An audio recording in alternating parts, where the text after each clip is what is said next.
In this video, we're going to talk about a geometric series. Before we start about talking about specifically what makes it geometric, we're going to talk about what are series. Now, series are the sum of the terms in a sequence. So if we have, for example, a sequence such as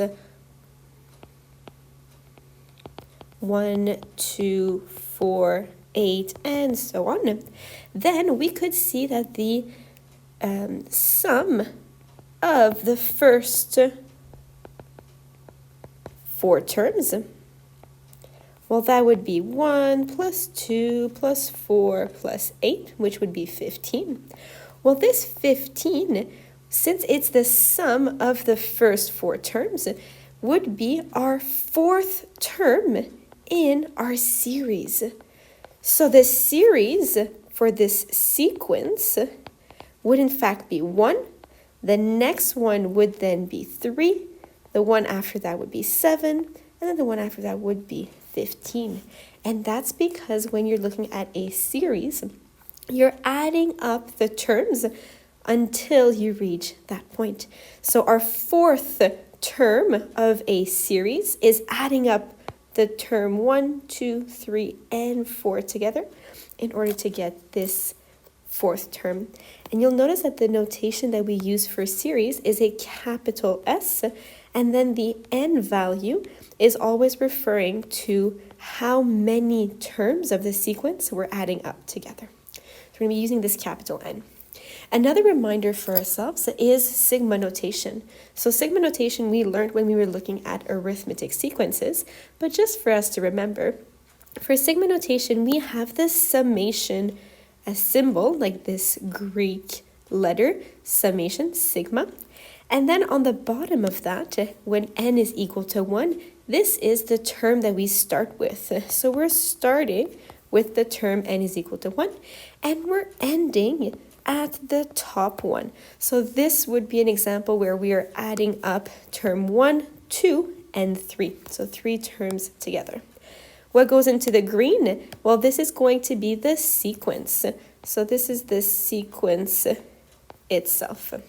And we sometimes use sigma notation in order to define the summation of terms, which is a series.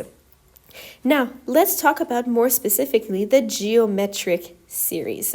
So in the geometric series, we are adding up, obviously, the terms together. So we have capital S, and then we have these 2 formulas. Now, notice how these 2 formulas are using the exact same variables. Both of them have our first term, U1, both of them have R, and both of them have N. The only difference is the placing in the ordering in the numerator and the denominator. Therefore, what I would recommend is that you always use one or the other. I always use the first one, and therefore I kind of cross out this second one.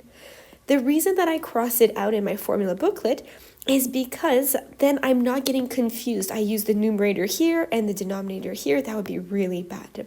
So just focus on one of them. I'm always going to be using the first one. If you prefer the second one, go for that, but I'll always be using the first one for our examples. Let's look at example 1 together. Let's consider the geometric sequence found as follows. And find the sum of the first 8 terms. So sum. So I'm looking for capital S of 8. Using my equation, I'm going to have U1 times R to the power of 8 minus 1 divided by R minus 1. Now we first need to find what is our first term, U1, and what is R. So in order to find U1, I can replace 1 into the equation. Now, why am I doing this? Why am I replacing 1 into this equation? That's okay. Because right now, the way that the equation is written is not in the form that we're used to. Remember, we're used to seeing our sequence, geometric sequence, as r to the power of n minus 1. Right now, I don't have n minus 1. So I first need to find what is my first term.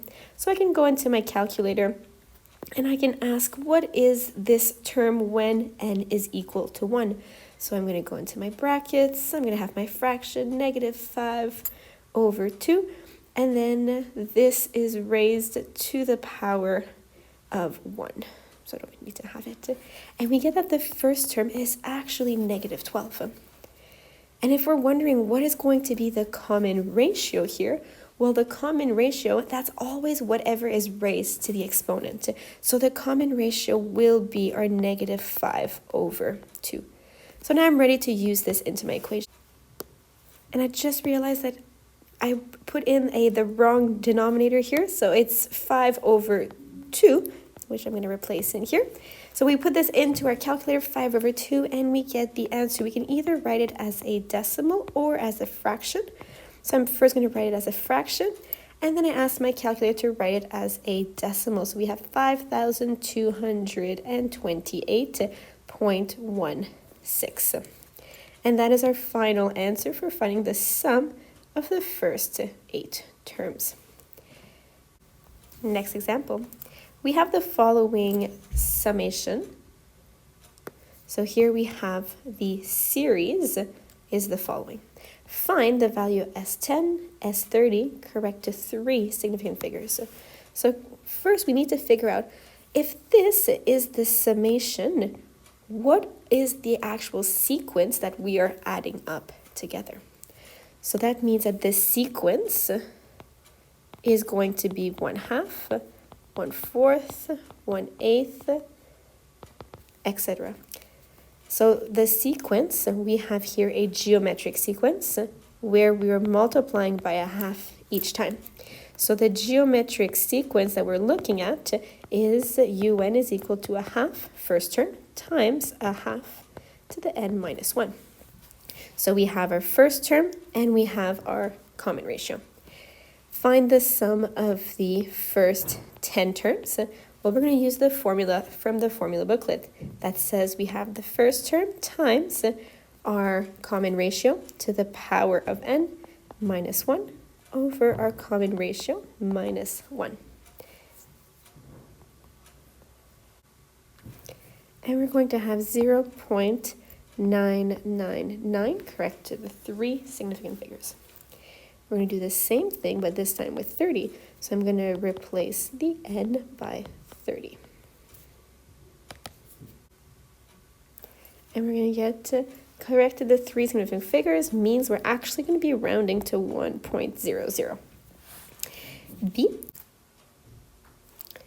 Now, in order to understand the next part, we have, using the squares on the right, explain the behavior of Sn as n increases.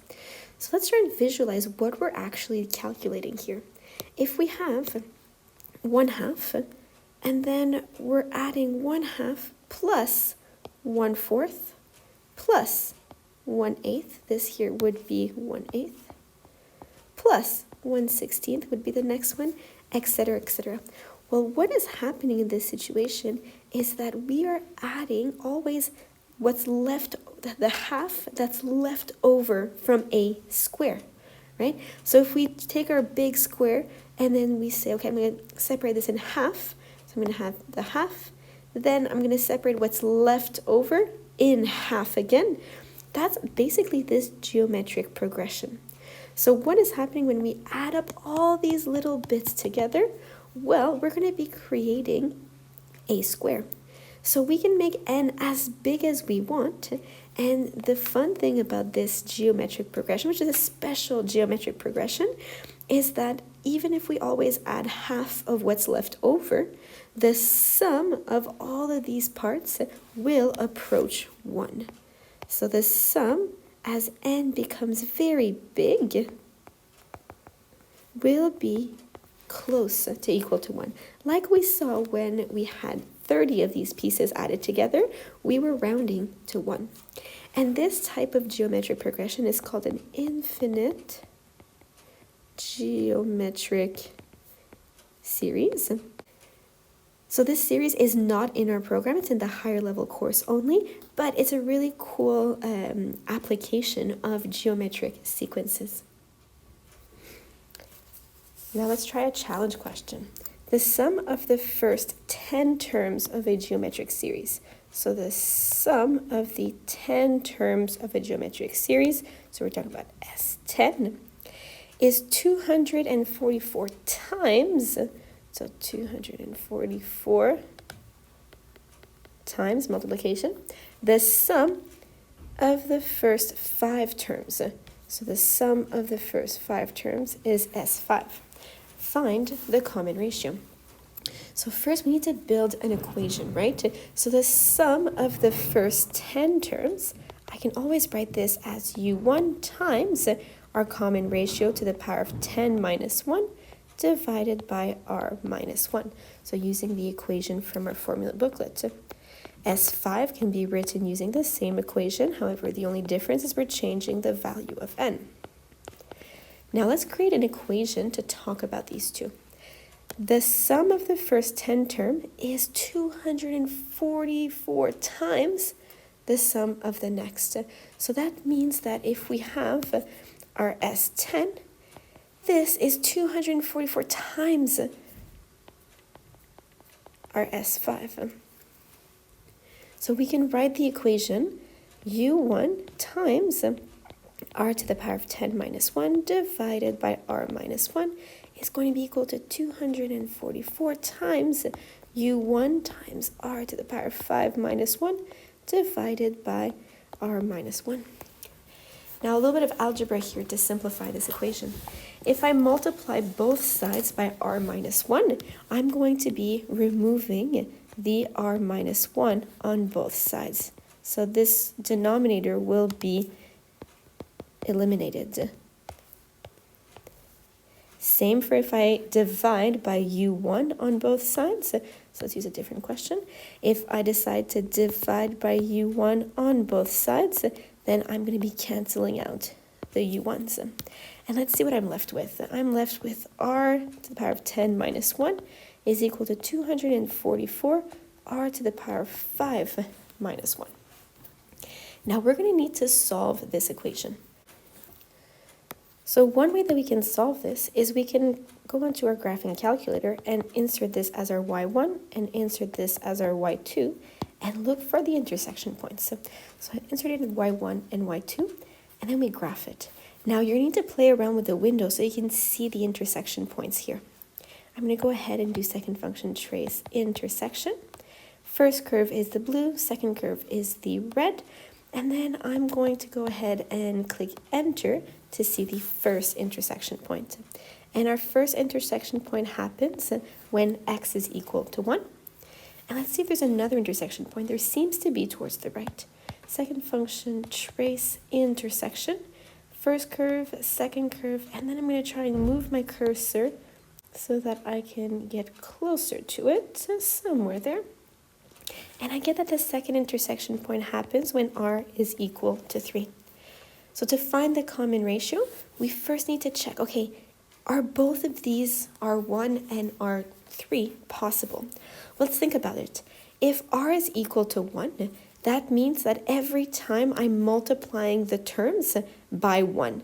If I multiply the terms by 1, that's actually not changing the terms at all.